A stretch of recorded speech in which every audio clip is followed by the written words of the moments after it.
Jual beli merupakan satu akad. Dan akad itu ada kesan dia. Ya, ada sah, ada fasad, yakni rosak ataupun batil. Itu saja kesan akad.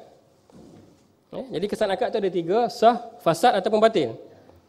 Sah sekiranya rukun dan syarat akad itu dipatuhi. Ya, sah sekiranya rukun dan syarat akad dipatuhi. Setiap jual beli ada rukun, ada syarat dia. Ya, rukun ni kebanyakannya sama, kebanyakannya lah dalam jual beli, tetapi syarat ada sedikit berbeza. Baik, fasad. Ya, fasad adalah rosak. Rosak sekiranya beberapa syarat tidak terpenuhi, tetapi masih dalam perkara yang tidak membatalkan akad. Ya, contohnya, kita mahu beli handphone daripada kawan. Ya, jadi kawan kata, okey, tak apalah, ambil dululah, bayar kemudian. Okey, bayar kemudian. Walhal salah satu syarat dalam jual beli itu adalah harga. Okay, mesti ada penjual, mesti ada pembeli, mesti ada barang yang diperjualbelikan dan ada harga. Namun lagi jual beli, kalau percuma, beri percuma, hebah itu tak ada harga. Jual beli ada harga. Dan harga itu perlu ditetapkan. Kalau tidak ditetapkan, maka satu syarat tidak dipatuhi. Tetapi syarat ini tidak membatalkan jual beli. Syarat ini dia hanya merosakkan jual beli. Okay, selepas pakai seminggu, penjual kata, okey tak apalah, kau bayarlah RM30 contohnya. Okay, akad tu kembali kepada yang pertama, sah. Sah. Jadi dia fasad tu sikit je, tapi fasad tu tidak sahkan akad. Jadi tetap akad tu sah, cuma rosak sikit. Batil sekiranya mengandungi unsur yang haram. Dalam jual beli itu mengandungi unsur yang haram, ada unsur riba, ada unsur gharar, unsur ketidaktentuan, ketidakpastian, dan ada unsur-unsur lain yang membatalkan akad. Unsur-unsur lain yang membatalkan akad, begitu juga dalam keadaan akad menyalahi nas, seperti wujudnya safqatain fi safqah. Ada 2 akad dalam satu akad, maka itu terbatal berdasarkan nas. Adanya penipuan di situ, maka terbatal berdasarkan nas. Adanya helah, terbatal berdasarkan nas. Jadi akad itu akan boleh jadi batil ataupun batal apabila tidak memenuhi rukun dan juga syarat akad. Jadi 3 kesan akad. Dalam kebanyakan akad, banyak-banyak akad ni, biasanya akad muamalah ni tidak dititik beratkan sangat oleh umat Islam. Walaupun syarat dia ada sah, ada fasad, ada batil dari segi kesan. Umat Islam ni kata-kata ni, dia hanya akan menitik beratkan satu akad dia. Akad ni memang, ni sungguh-sungguh punya ni. Dah bunyi dah. Akad nikah, yang ini tak boleh salah sikit. Silap sikit senafas ke, 2 nafas ke, ada terputus ke, tak boleh, tak sah. Tak boleh salah sikit. Dan kita takut, kalau salah tu takut. Saksi lagi dah pula. Saksi kerja dia memang mengenakan orang lah kan. Yang dah elok semua sekali pun dia kata tak sah lagi. Ataupun try sekali lagi, ya sedap sikit.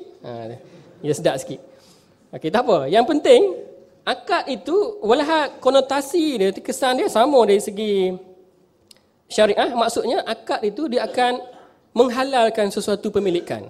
Kita akad nikah, mana kita menghalalkan pemilikan bakal isteri kita itulah, perempuan tadi, kepada kita. Kalau kita beli rumah, mana menghalalkan rumah itu kepada kita. Itu akad. Kalau curi, haram. Jadi akad ni ada sah atau tidaknya bergantung pada rukun dan syaratnya. Jadi seharusnya bagi umat Islam, dia kena melihat akad itu dengan detail.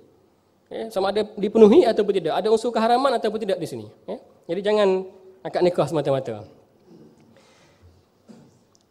Jadi apa dan di mana yang tidak kenanya dengan BBA, dengan baik bersamaan ajil?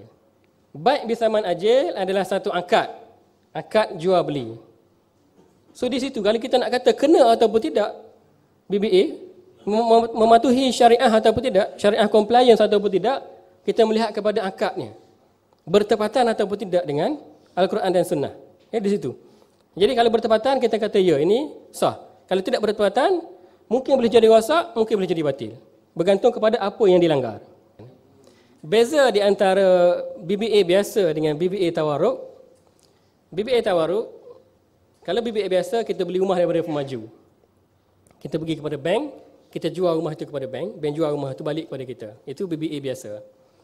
Dengan cara tawaruk, kita dengan pemaju kita beli rumah, kita pergi kepada bank, bank kata, okey, kau nak beli arang batu tak? Aku ada pembekal arang batu, aku boleh tolong beli, tolong jual untuk kau dan kau jual pula pada orang lain. Kita dah beli rumah. Okay? So kita pergi pada bank. Bank tak ada kena-mengena dengan kontrak rumah tadi. Itu kena faham. Bank langsung tidak ada kena-mengena dengan kontrak rumah yang kita beli. Kita beli rumah, balik kepada asas dia, kita tak ada cash. Developer nak cash. Kita beli rumah 200,000, kita tak ada cash 200,000, kita pergi kepada bank. Bank kata, oh kau nak 200,000. Okey, boleh. Kau nak 200,000 ni, gini. Aku beli arang batu daripada pembekal arang batu, bank kata, dan aku jualkan kepada engkau dengan harga 600,000. Jadi 200,000 tadi bank ada sebagai wakil kepada kita, bank bagi. Nah, ni kau punya 200,000. Nampak? Kita pun dapat 200,000. Faham tak? Dah faham Jadi tak ada kena-mengena ni, lupakan dulu. Jual beli rumah tu lupakan dulu. Ni kita dengan bank ni macam ni. So kita dapat 200,000, sepatutnya kita dapat 200,000 ni kita pergi bayar kepada pemaju, selesai masalah. Tetapi cash buyer kita tu A tadi tu, dia tak akan bagi cash pada kita 200,000. Bank ni jadi wakil dia. So bank pegang 200,000. Bank pegang 200,000. So apa bank buat 200,000 ni? Bank nak bawa pergi ke mana 200,000 ni? Bayar kepada pemaju tadi. Nampaknya macam itulah sebenarnya. Tapi dia tak buat begitu. Kita punya 200,000 ni, kita jual balik 200,000 ni. Sorry, arang batu tadi tu. Kita jual balik kepada pembeli arang batu yang A tadi tu, ready buyer dia panggil, 200,000. Kita jual balik pada dia. Jadi semua transaksi ni berlaku di pejabat lawyer dalam satu dokumentasi. Jual beli gitu-gitu ni berlaku di sini. Jadi lawyer senang cerita, lawyer akan bayar kepada pemaju. Itu yang berlaku. Yang real, yang actual punya berlaku, lawyer akan bayar kepada pemaju 200,000. Jadi bank bukan beli rumah daripada kita. Kita pun tidak berurusan rumah dengan bank. Kita berurusan dengan bank adalah arang batu. Dah berbelit kan? Betul tak? Dah berbelit. Kalau tak berbelit, bagus. Kalau berbelit, memang tujuan dia memang begitu. Supaya tuan-tuan tak faham, tak apalah, janji sign dia.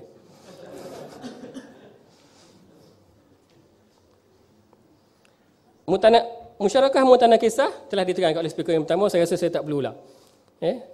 Musyarakah mutanah kisah bersyarikat di dalam sewa rumah, jual beli rumah, dia bersyarikat gitu. Kita beli rumah, lepas tu kita kongsi dengan bank. Rumah ni kita kongsi dengan bank. Kongsi equity financing dia panggil. Equity financing. Jadi rumah ni saya punya 10%, bank punya 90%. Saya bayar bulan-bulan, sewa bersekali dengan jual beli. Maka hak bank semakin berkurang, hak saya semakin bertambah. Di akhir, mana bank kosong, saya 100%. Jadi ada angkat sewa kat situ, ada angkat jual beli di situ. Itu musyarakah mutanah kisah. So apa yang tak kena dengan BBA? Yang pertama sekali, bila tuan-tuan dah faham perkara ni, walaupun saya ni bukanlah orang yang memberikan fatwa, contohnya, tapi tuan-tuan berdasarkan nas yang tuan-tuan lihat, yang saya bentangkan, tuan-tuan boleh menentukan hukum sendiri. Tuan-tuan rasa macam mana? Tengok, boleh menentukan hukum sendiri. Boleh ataupun tak boleh perkara ni. Tugas saya ni menyampaikan nas kepada tuan-tuan. Yang pertama persoalannya, adakah BBA mematuhi rukun dan syarat jual beli dalam Islam? Adakah BBA mematuhi rukun dan syarat jual beli dalam Islam? Saya nak beli rumah, maka saya dah sign satu agreement dengan pemaju, tiba-tiba saya pergi kepada bank, saya jual balik kepada bank dengan harga sekian-sekian dan saya terpaksa beli balik daripada bank dengan harga sekian-sekian. Adakah itu dikatakan mematuhi syarat jual beli di dalam Islam? Maksud saya macam ni, boleh ataupun tidak? Kalau dalam jual beli dalam Islam ini, syarat dia mestilah ada kedua pihak tu redha. Kedua pihak, penjual dan pembeli itu redha. Kalau tuan-tuan pergi kepada bank, tuan-tuan cakap kepada bank, aku beli rumah daripada pemaju 90,000, aku nak jual kepada kau 90,000, lepas tu kalau kau nak jual balik pada aku pun, jual murah-murah sudah lah, 110,000 kan? Boleh tak macam tu? Bank kata, okeylah, sila berambus lah. Ini syarat aku, kalau kau nak beli rumah daripada aku, syarat dia macam ni. Jadi kita masuk kontrak itu, tak ada dah kita nak nego, nak bargain apa benda, sorry dah. Tak ada. Sama ada you come or you go. Itu je. Kalau nak, okey, sign. Tak nak, sudah, balik. Adakah pelanggan mempunyai hak pilih ataupun khiyar? Ini satu lagi perbincangan yang panjang dalam fikih Islam. Jadi ada 4 jenis khiyar contohnya dalam jual beli. Ada khiyar majlis, ada khiyar syarat, ada khiyar ru'yah, ada khiyar aib dalam jual beli. Khiyar ni walaupun akad itu telah disempurnakan, tetapi oleh kerana ada kecacatan mungkin, khiyar aib, maka pembeli itu berhak untuk mengulangkan balik. Khiyar majlis bermaksud kita ni adalah majlis, lagi kita belum berpisah, kita boleh nego habis-habisan. Selagi belum berpisah, itu khiyar majlis. Okay? Dan ada khiyar syarat dan ada khiyar ru'yah.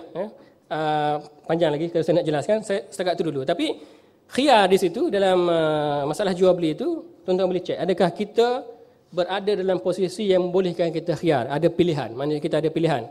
Sama ada nak meneruskan akad ataupun tidak. Sama ada syarat itu boleh tak kita kata begini-begini, boleh ataupun tidak. Ya? Kerana ada hukum khiyar dalam Islam.